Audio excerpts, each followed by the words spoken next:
Ішсең сусын, жесең ас, мінсең көлік. Төрттілік төресі түйенің шұбаты ең нәрлі сусын. Оның емдік қасиеті ғылыми тұрғыда дәлелденіп отыр. Ол адам иммунитетін көтеріп, өкпе дертінен айықтыруға таптырмас шипа.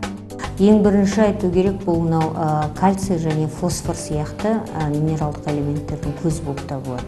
Ол мынау егде тартқан адамдар үшін, қарт адамдар үшін, ұзақ уақыт ауырған адамдар үшін, немесе балалар үшін өте пайдалы болады. Себебі кальций мен фосфор негізі мынау сүйектену үрдісін жақсы жүргізеді, өсуге көмектеседі және қарт адамдарды әртүрлі сынғыштықтан, яғни остеопороз ауруларының алдын алып отырады.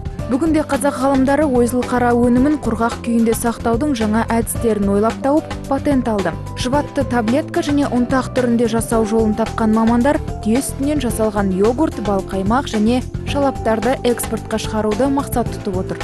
Түйе сүтін кептіру арқылы ұнтақ түрінде алынады. Оған әрине оның тағамдық биологиялық құндылығы басқа өнімдерге қарағанда аз мөлшерде ғана азаяды. Мысалға, жаңағы дәрумендер, микроэлементтердің мөлшері аз мөлшерде ғана табиғи өнімге қарағанда төменірек болады. Бірақ әрдайым емес, мүмкіндігінше табиғи түрін пайдаланған жөн. Қазір ғалымдар шұбатты экспортқа шығарып, брендке айналдыруды көздеп отыр. Жаңа әдістермен алынған өнімдер әлем нарығына шықса, теңдесі жоқ ұтымды тауар белгісіне айналары сөзсіз. Сондай-ақ бұл жоба арқылы шұбат өнімдерінен қомақты табыс табуға болатыны белгілі.